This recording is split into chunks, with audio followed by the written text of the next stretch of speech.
Assalamualaikum dan selamat petang. Saya nak ucapkan terima kasihlah kepada awak sebab sudi untuk meluangkan masa dan diterima oleh saya lah mengenai beberapa soalan yang saya akan tanya sebentar lagi tentang perkembangan pembesaran awak dari segi fizikal, kontra dan juga sisi emosi lah. Tapi sebelum saya tanya itu, boleh awak perkenalkan diri dulu? Waalaikumsalam dan selamat petang untuk awak juga. Nama saya Nur Aifa Batrisha. Boleh panggil saya Aifa. Saya berasal daripada Perak tapi tinggal di Penang. Sekarang saya sedang melanjutkan pelajaran dalam bidang pendidikan Bahasa Melayu. Saya berumur 19 tahun. Major Bahasa Melayu dan minor Sejarah. Saya dari unit B2. Saya seorang yang suka bekerjasama dalam kumpulan dan suka mencuba perkara yang baru. Harapan saya adalah untuk menjadi seorang guru yang dapat memberi inspirasi kepada murid-murid saya pada masa hadapan. Terima kasih atas pengenalan dirinya. Bila kita teruskan dengan soalan pertama dari aspek fizikal. Kalau boleh awak imbas kembali semasa awak kecil hingga besar, iaitu dari umur 10 hingga 12 tahun, apakah kemahiran dari segi fizikal ataupun sukan yang awak mahir dan awak kuasai dengan baik, dan kemudian beritahu sebab kenapa penguasaan kemahiran tu ataupun sukan tu penting pada awak buat masa tu. Masa saya berusia 10 hingga 12 tahun, saya baru mahir bermain bola jaring. Dengan betul, pada mulanya, saya hanya tahu asas sahaja seperti melempar dan menyambut bola.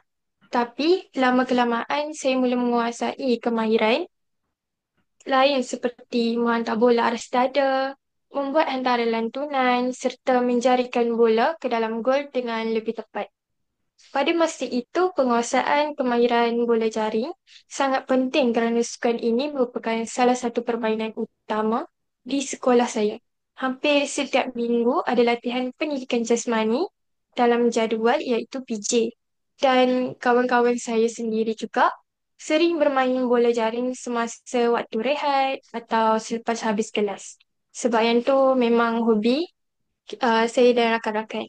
Apabila saya mula mahir bermain, saya berasa lebih yakin untuk menyertai perlawanan persahabatan yang diadakan di sekolah. Lebih kepada pertandingan, tapi saya tidak lagi rasa malu atau takut melakukan kesilapan kerana saya sudah tahu cara kawal bola dengan baik. Selain itu, saya juga lebih mudah bergaul dengan rakan-rakan sebaya kerana permainan bola jaring memerlukan kerjasama berpasukan antara individu dan individu yang lain. Semasa bermain, kami belajar untuk berkomunikasi, memberi sokongan dan memahami strategi yang digunakan dalam permainan bola jaring ini. Jadi, hal ini menjadikan hubungan persahabatan saya dan rakan-rakan yang lain yang sebaya dengan saya pada umur 10 hingga 12 tahun ini membuatkan saya dan mereka semakin rapat. Saya rasa gembira kerana dapat berkongsi minat saya yang sama dengan mereka. Malah tidak ketinggalan apabila rakan-rakan lain bermain atau bertanding. Jadi tidak langsung penguasaan kemahiran bola jaring juga membantu saya sendiri berinteraksi dengan lebih mesra, meningkatkan keyakinan diri dan mengelakkan saya rasa terasing daripada kumpulan. Jadi awak nak kata jadi sebenarnya sebelum umur awak mencapai 10 tahun tu awak kurang main bermain bola jaring, tapi lepas mencecah umur 10 hingga 12 awak mampu menguasai kemahiran itu dengan baiklah, dan sehingga membuatkan awak dapat meningkatkan pencapaian awak dalam aspek fizikal di sekolah. Bagus-bagus. Ya, betul. Seterusnya soalan kedua, tempoh usia dalam tempoh usia yang sama juga dari 10 hingga 12, Ya, adakah awak menyedari perubahan yang berlaku pada tubuh badan awak, contohnya dari segi pembesaran ke tinggi ataupun berat yang awak sedar, dan Adakah perkara itu membuatkan awak lebih yakin untuk mencuba perkara yang memerlukan tenaga fizikal? Contohnya macam kalau ketinggian ni apa yang awak boleh buat dengan aktiviti fizikal? Okey, jadi untuk soalan yang seterusnya, pada usia yang sama juga kan apa yang awak katakan, iaitu pada usia saya 10 hingga 12 tahun, badan saya mula mengalami perubahan fizikal seperti menjadi lebih tinggi, seperti sekarang lah kan. Saya tinggi, dan kuat dan cergas. Perubahan ini memberi kesan positif terhadap keupayaan saya untuk melakukan pelbagai tugasan. Banyaklah tugasan yang saya lakukan dalam seharian ni secara lebih berdikari, berdisiplin dan sebagainya. Contohnya, saya boleh membawa beg sekolah yang berat tanpa bantu rakan-rakan yang lain, dan saya juga dapat membantu ibu bapa mengangkat barang di rumah. Contohnya macam menyapu sampah, mop, tolong mak ayah masak, serta lebih yakin untuk menyertai aktiviti luar kelas seperti bergotong royong atau sukan. Gotong royong di sekolah dan bersukan juga. Selain itu, perubahan fizikal ini juga meningkatkan keyakinan saya untuk melakukan aktiviti yang memerlukan tenaga fizikal. Misalnya, saya lebih berani dan lebih berkeyakinan diri bermain bola tanpa dengan rakan lelaki saya yang lain. Berlari pantas ketika acara sukan dan melakukan senaman yang sebelum ini agak sukar. Saya juga bermain bola tanpa bersama jantina yang lain agar dapat uh, lebih mengeratkan silaturahim antara sesama rakan lah. Saya juga berasa lebih bebas kerana tidak terlalu bergantung kepada orang lain. Malah mampu mencabar diri sendirilah untuk melakukan perkara yang baharu daripada perkara yang sama sahaja. Dan apabila melakukan senaman ini, dia macam agak sukar lah tetapi lebih baik.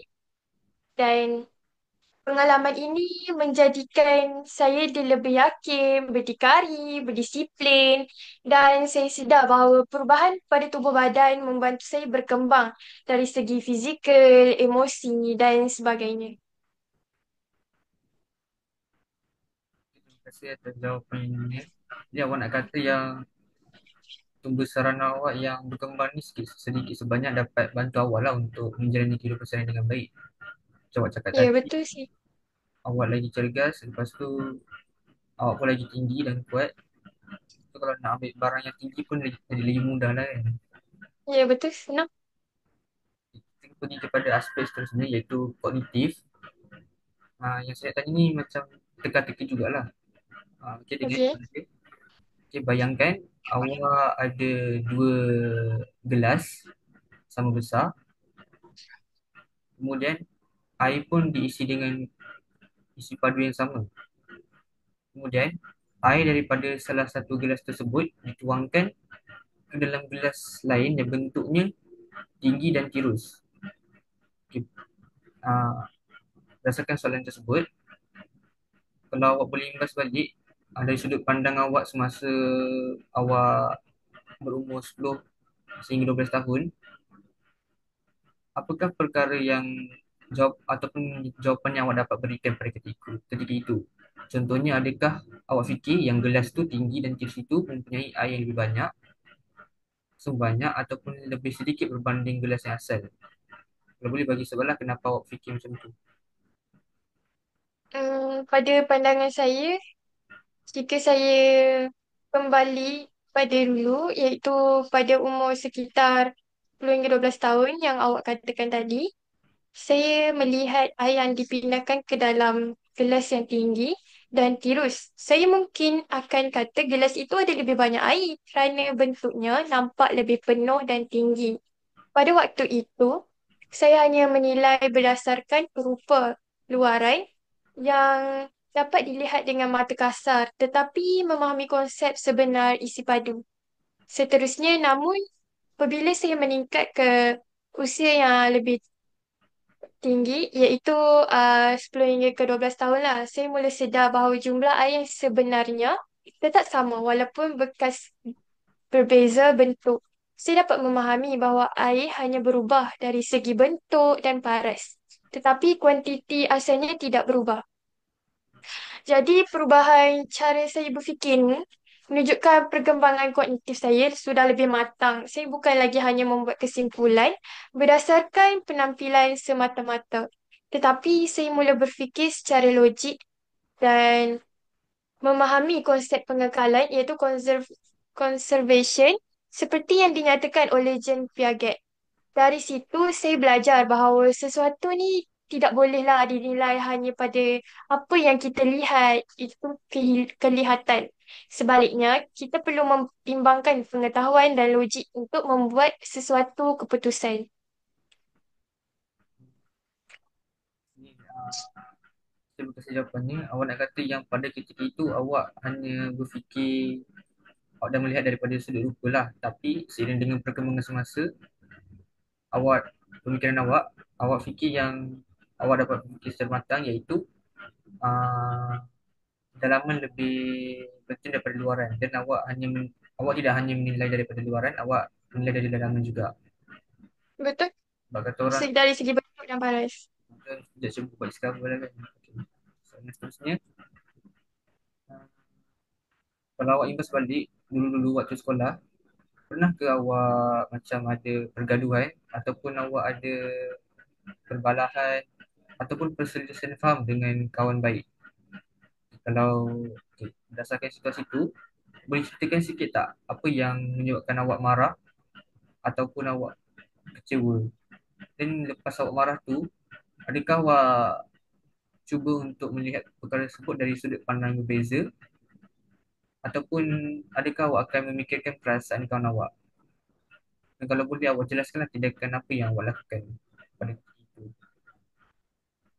Okay, dari soalan yang awak lontarkan, saya rasa saya pernah bergaduh dengan seorang rakan baik saya, itulah kawan baik saya lah. Kerana dia ni enggan meminjamkan alat tulis masa di dalam kelas. Pada mulanya saya marahlah dan berasa dia ni macam kedekut sebab tak nak bantu saya untuk meminjamkan alat tulis yang saya tidak bawa pada hari itu. Saya rasakan kecewa lah, tak sangka lah kan. Dia tidak mau berkongsi atau bersikap pentingkan diri sendiri. Namun, apabila perasaan marah itu reda, saya mula berfikir kembali dan cuba faham dari sudut pandang dia. Yang awak katakan tadi, dari sudut pandang dia dan saya, mungkin dia bimbang alat tulisnya hilang, rosak atau tidak dipulangkan semula. Apabila saya cuba melihat situasi itu dari perspektif kawan saya mula faham bahawa setiap orang ada sebab dia tersendiri kenapa dia bagi ataupun tidak dalam membuat keputusan lah untuk meminjamkan barangnya kepada orang lain. Walaupun saya tidak setuju dengan tindakannya, saya belajar untuk lebih bertolak ansur dan tidak cepat menuduh orang lain. Pemahaman ini mengajar saya nilai empati dan sabar. Malah, ia juga membantu saya berinteraksi dengan rakan-rakan lain dengan lebih baik kerana saya tahu tidak semua masalah boleh dilihat hanya dari sudut pandangan diri sendiri. Saya sedar bahawa memahami pemikiran dan perasaan orang lain sangat penting untuk mengekalkan hubungan persahabatan yang baik.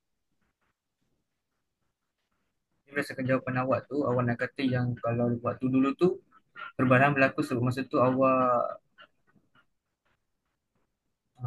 pemikiran awak masa tu belum sampai pemikiran yang matang lah berbanding dengan sekarang. Betul? Berbanding dengan jawapan yang awak berikan tadi tu, saya dapat nampak lah yang pemikiran awak dah semakin matang. Ya, faham? Betul. Tapi kalau saya jadi apa kawan awak, saya bagi pinjam. Kan? Saya pun fikir macam tu. Boleh jadi kawan kan, lebih dari kawan boleh juga. Ya, seterusnya. Okay, aspek Okay, sosial okay, okay. emosi. Uh, kita balik pula ada aspek sosial emosi. Soalan pertama, uh, pernahkah kalau yang awak ingat waktu kecil dulu, awak ingat tak kalau ada satu situasi ataupun keadaan yang awak rasa kecewa sangat ataupun marah, bila contohnya macam gagal dalam ujian ke, ataupun kalah dalam perlawanan sukan ke, ataupun mungkin awak marah sebab orang sekeliling ke, dan pada masa tu apakah yang awak rasakan dekat tubuh badan awak, macam awak bernafas laju ke ataupun awak berdebar, dan apakah yang awak lakukan sebelum bertindak balas secara spontan. Contohnya macam kalau marah kan orang orang menengking kan, tapi apa tindakan yang awak buat masa tu kalau awak marah, boleh ceritakan? Okay, untuk soalan seterusnya yang macam awak katakan itu sosial emosi kan? Okey, jadi pada perspektif saya pernah rasa sangat kecewa apabila pasukan saya kalah dalam satu perlawanan uh, bola baling. Pada masa itu,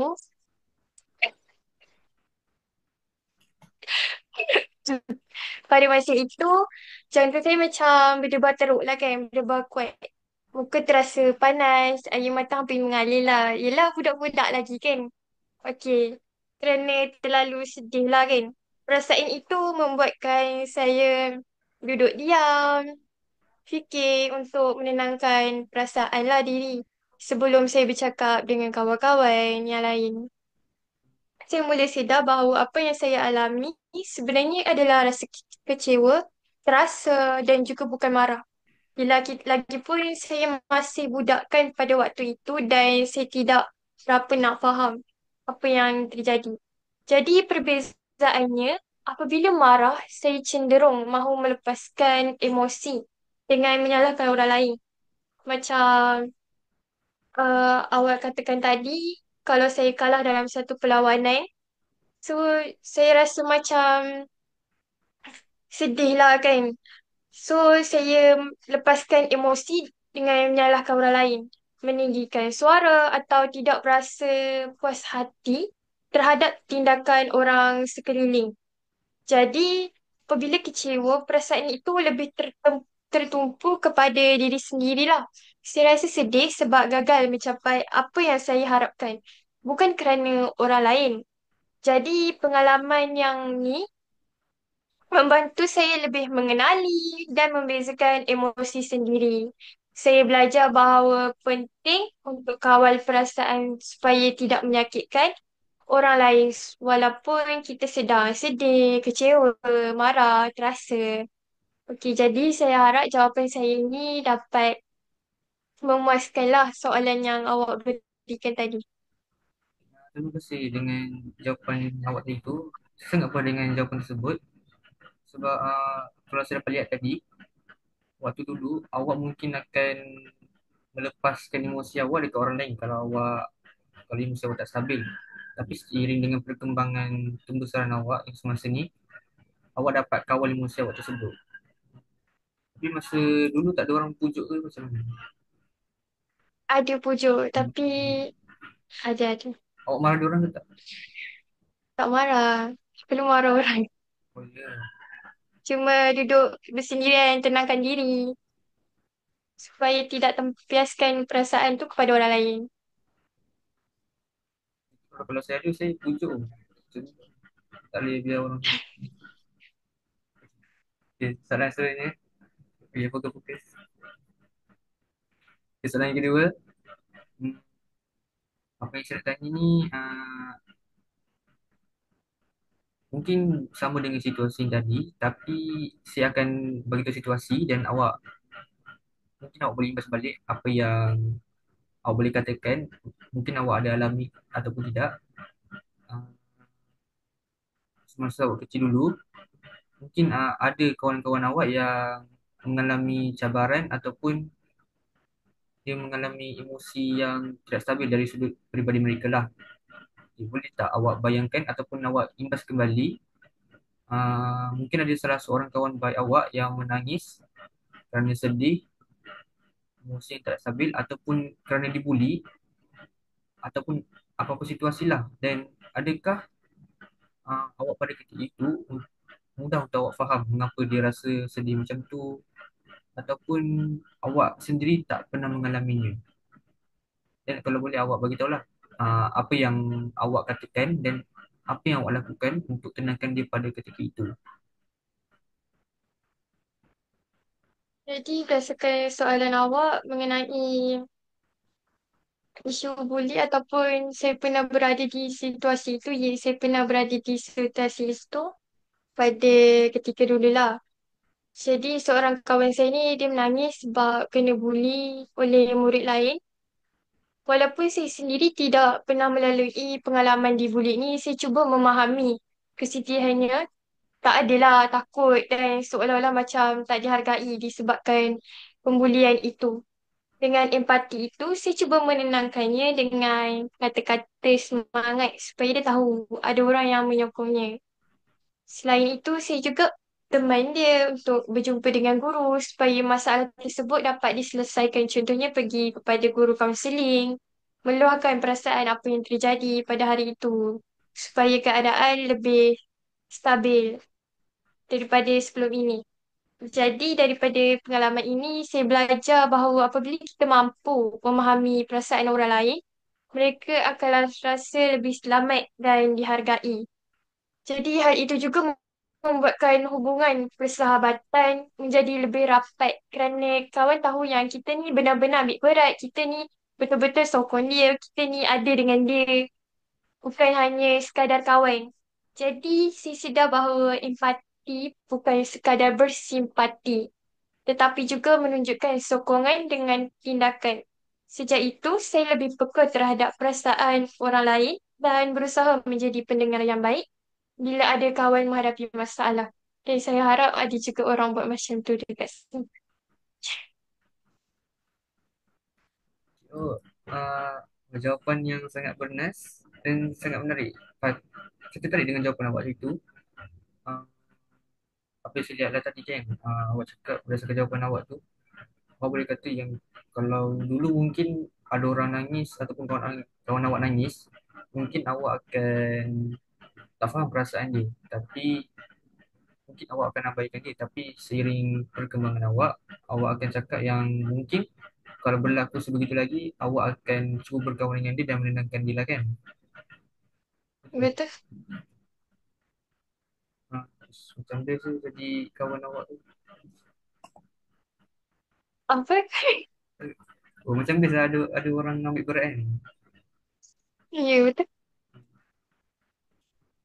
Boleh, boleh saya jadi kawan awak masa tu. Saya pun harap saya ada kawan macam tu. Macam awak. Okey, okey. Okey, okey. Okey, seterusnya. Okey, ini lain dengan soalan yang tadi. Macam awak ni, awak ada banyak ramai kawan kan? Mungkin awak ada terfikir, hmm, adakah awak mendapati bahawa respon awak terhadap perasaan orang lain, terpulanglah sama ada positif ataupun negatif, sering mempengaruhi sama ada mereka ingin berkawan dengan anda. Contohnya macam uh, respon awak terhadap mereka, adakah awak fikir mereka akan selesa untuk berkawan dengan awak? Kejap, ni Faiz. Ni Faiz, yang ni boleh ikat kan? Itu, kita beritahu je. Bat- Mungkin uh, bateri kejap.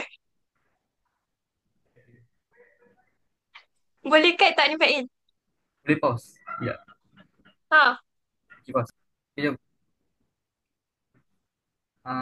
Soalan terakhir tadi. Okey. Lagi satu soalan.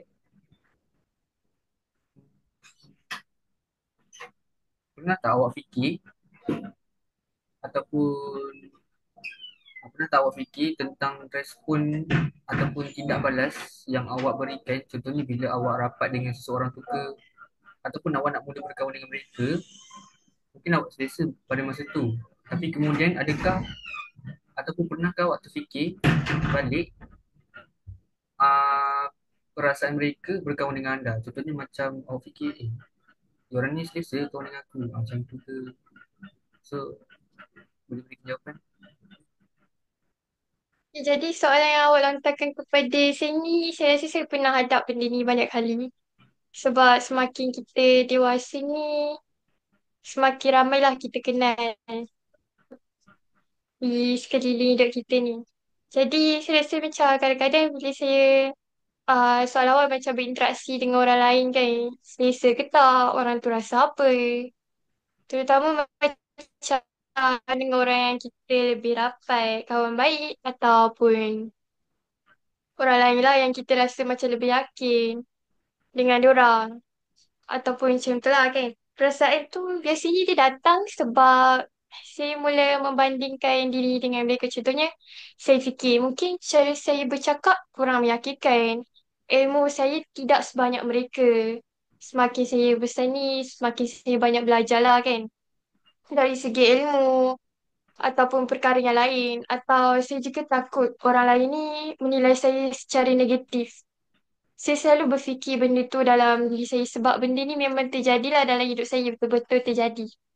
Dari situlah timbul perasaan rendah diri, tidak berkait, tidak berkeyakinan lah untuk menyuarakan pendapat, takut tersalah cakap ke, memberi pendapat yang salah dan semua orang macam tidak menyokong saya lah apa yang saya buat. Atau saya rasa macam lebih selesa untuk berdiam diri. Jadi pendiam lah kan. Hmm. Namun begitu, walaupun macam tu, saya cuba untuk atasilah perasaan tersebut.